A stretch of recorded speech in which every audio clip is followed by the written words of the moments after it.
Long ago, there were 3 golden goddesses who created the world. Din, the goddess of power, who created the material realm. Nehru, the goddess of wisdom, who gave it law and order. And Furor, the goddess of courage, who then bestowed life upon the land. Upon its completion, the goddesses then created the Triforce, a relic formed by the combination of their essence said to be able to grant those powers in the form of a single wish to whoever shall possess it. Once finished, the goddesses then took their leave to return to the heavens, but not before entrusting the safety of the Triforce to a 4th, the goddess Hylia, who valiantly held that duty as she gave guidance to those who now inhabited the world. All was well, until the Demon King Demise with his army of monsters rose from the depths of the earth and sought the power of the Triforce for his own. He waged war on Hylia and the people of the land, killing thousands and leaving nothing but destruction in his wake. Hylia did battle with Demise and managed to seal him away, but was mortally wounded in the process. With the last of her power, she took the remaining people to the sky for safety, as even though their master was no longer, the monster still wrought destruction in his name. With those people safe in the skies, Hylia then perished after hiding the Triforce away. Eventually, however, she was born in a mortal form, a girl named Zelda, who along with her best friend Link and the other descendants of those saved by Hylia, lived peacefully in the skies. One fateful day, the peace was broken when Zelda was dragged down to the surface by a terrifying black tornado, her fate unknown to those in the skies. Link, with his bravery and courage, was sought out by Fi, the spirit of the goddess's sword, to go down there and save her. Along their separate journeys, Zelda was guided by a woman named Impa, a Sheikah descended from those who were said to have directly served the goddess Hylia herself, to realize her destiny as the goddess in human form. Link would go on to forge the goddess sword into the master sword, a weapon so powerful it would later become known as the sword that seals the darkness. All the while, the once sealed Demon King would slowly break free so he could come forth to claim the Triforce. Upon reuniting, Link and Zelda would come together to meet their destinies, fighting and defeating the Demon King once and for all. Or so they thought. With the last of his breath, Demise cursed those with the blood of the goddess and the spirit of the hero to forever be haunted by an incarnation of his hatred, a monstrous being that came to be known as Ganon, in an endless cycle of rebirth. And with that, their cycle became a story, The Legend of Zelda.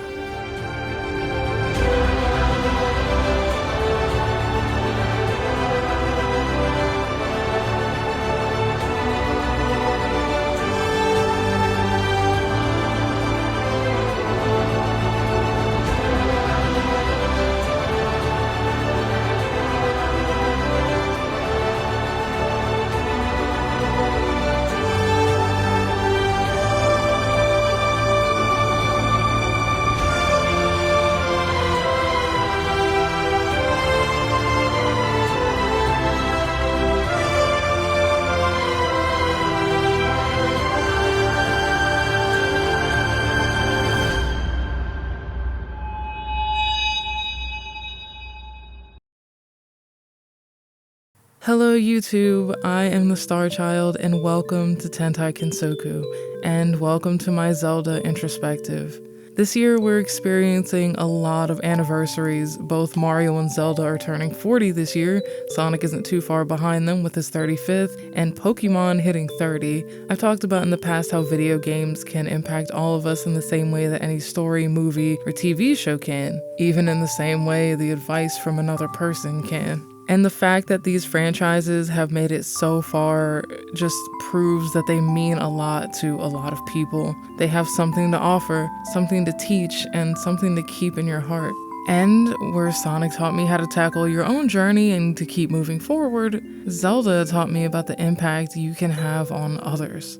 So I want to begin this video with a question. Do you think your impact can last a lifetime?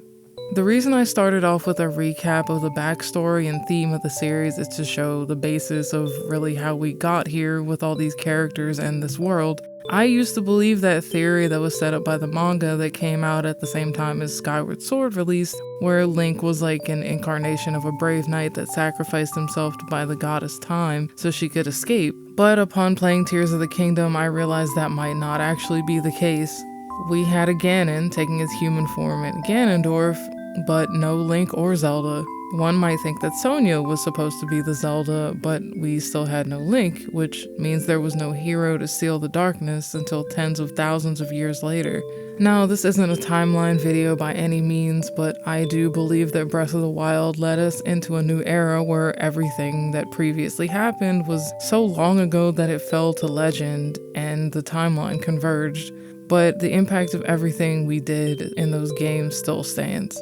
Link and Zelda back in Skyloft, the first game and the timeline, were best friends. They looked out for each other, they grew up together, they stood up for each other, and when Zelda was in danger, Link was the one to go after her and risk his life for her. Though they had their own destinies for a majority of the game, they came together in the end due to the sheer love and trust that they had built over time. This was something that had nothing to do with Hylia's reincarnation. There was no destiny here, it was just something that forged naturally as she lived her life as the young girl Zelda.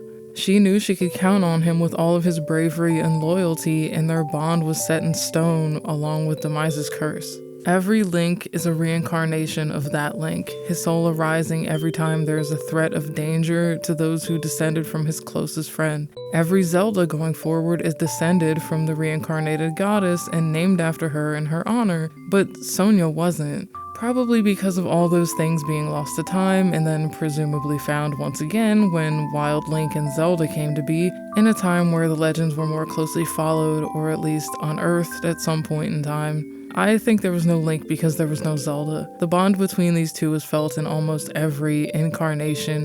Whether they end up romantic or not, it's etched into his soul and her very DNA. An impact that has lasted so many lifetimes to the point where they always feel like they know each other even if they've never met.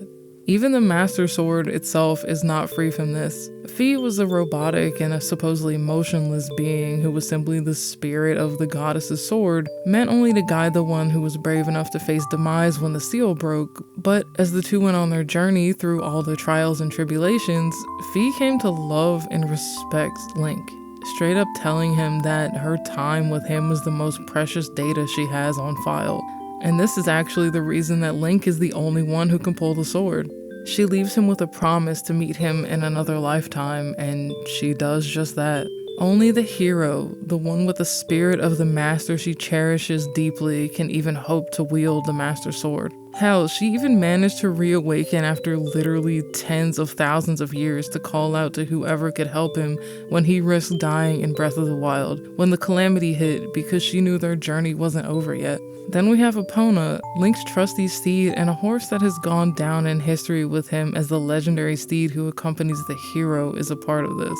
She debuts in Ocarina of Time as a young foal who is terrified of everything. Link has to earn her trust by playing her song, a song that was once sung by the ranch girl Malin's mother. And as an adult, Link returns to cement his place as her eternal master when he breaks her out of the ranch after it's been taken over by the malicious Ingo, earning her eternal trust and her place beside the legendary hero. And it's not just those connected to Link. Impa is the Sheikah guardian of the princess in almost every game. Before the Ancient War, the Sheikah were chosen by Hylia to guard and protect her. This duty was passed down as they awaited for her to return in mortal form, which we now know was Zelda. Impa was the one to guide and protect Zelda as she went on her journey in Skyward Sword. The two became genuine close friends, with Impa using her long lifespan to protect Zelda and wait for her to be woken up in the future. Her friendship and loyalty reflects in every lifetime, as she is always the princess's personal guardian as well as her best friend. Even Zelda's father has gotten a few but quite significant roles.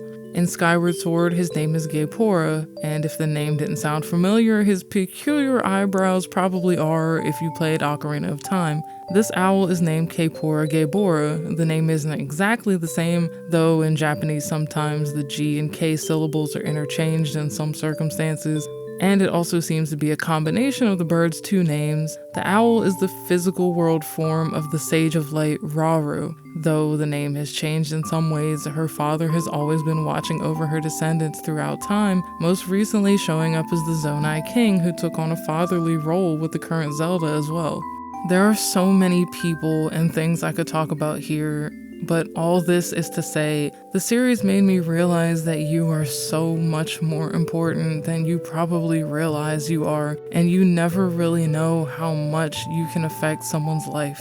It's not always some grand gesture or needing to be some largely important character. When looking at my own life, for me at least, these people that I mentioned before are those who have made such a profound impact in some way that their bond transcends time. But the series has so many reoccurring characters, songs, names, phrases, and places over the course of the entire thing that have varying degrees of significance. Though they themselves might have been forgotten to time, they still linger in the world and the memory of the series to show their influence. Not everything was established at the beginning of the timeline either, meaning that you don't have to be someone's day one to make a difference. They say that everything happens for a reason. People come and go throughout your life, and sometimes they come in when you need them to. That includes you. You can have a value and an impact on someone at any moment, even in the smallest of ways. There are those people who played a big role in one part of yours or someone else's life, someone whose story is passed down for generations even. And though they may no longer be there, their memory and the time that you shared may come to you in a time of crisis or struggle, as if they're fighting alongside of you to show that you aren't alone. And you could be that for someone else. Even if they don't remember your name or your face, something you said can stick with them as a phrase or just words of encouragement that follows them throughout their time here. Even something as simple as a song that they heard from or with you can follow them for their entire life and remind them of your influence. So you don't have to be some big important character. You can still contribute something without even realizing it, just even with your presence. Because only that person can really decide how much of an impact someone had on them and how they'll carry it forward. You can never truly know the impact you have on someone in their life. Then there are even those people who we all fell in love with but never see again. And just because you part ways for what seems like forever doesn't mean that you weren't important. We can all move on to our own destinies, but those people, those relationships still matter to who we were in that moment of our lives. Even if it was just for a short time, even if it's not carried forward. You could be the experience that they needed to move on to a new chapter in their life, regardless of what the relationship actually was. Whether it's a larger presence in someone's life or something more simple like a faithful shopkeeper, a loyal steed or beloved pet, a rival, a crush, a song that you once heard that speaks to your heart, a name that keeps showing up that's familiar but you're not sure why, an act of kindness, words of wisdom, or the love of a childhood friend. Those that came before us and passed down their presence can guide us through our lives, even if they can't stand beside us in those difficult moments. Something as simple as your memory and just knowing that you existed could guide them through their toughest battles. I've always loved this series and have so many memories of it throughout my entire life, from my first game, Link's Awakening, on a giant yellow brick of a Game Boy, all the way up to Tears of the Kingdom on the Switch a few years back. The series never ceases to amaze me with the different takes on Hyrule and other lands, the adventures that await us, the characters we meet along the way, each with a deep and well thought out persona that capture the hearts of most of us who play these games.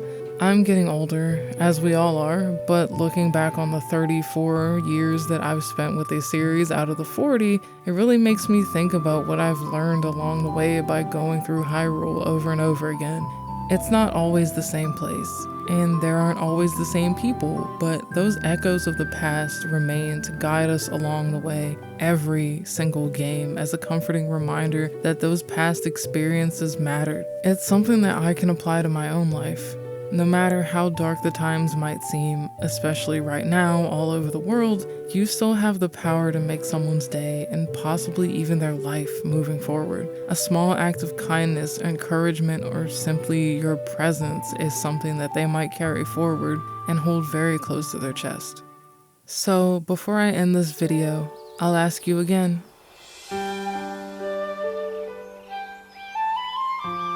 I never lost faith in you over these many years.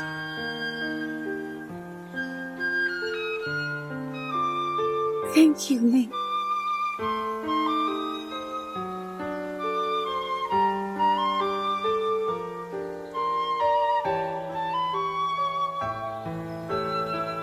The hero of Harmony.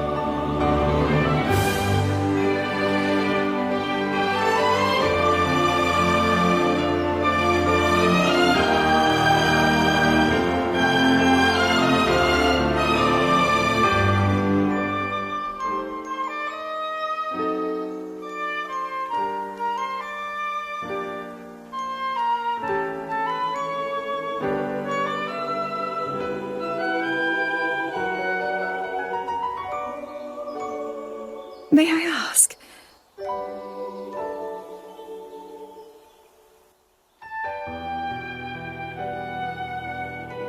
Do you really remember me?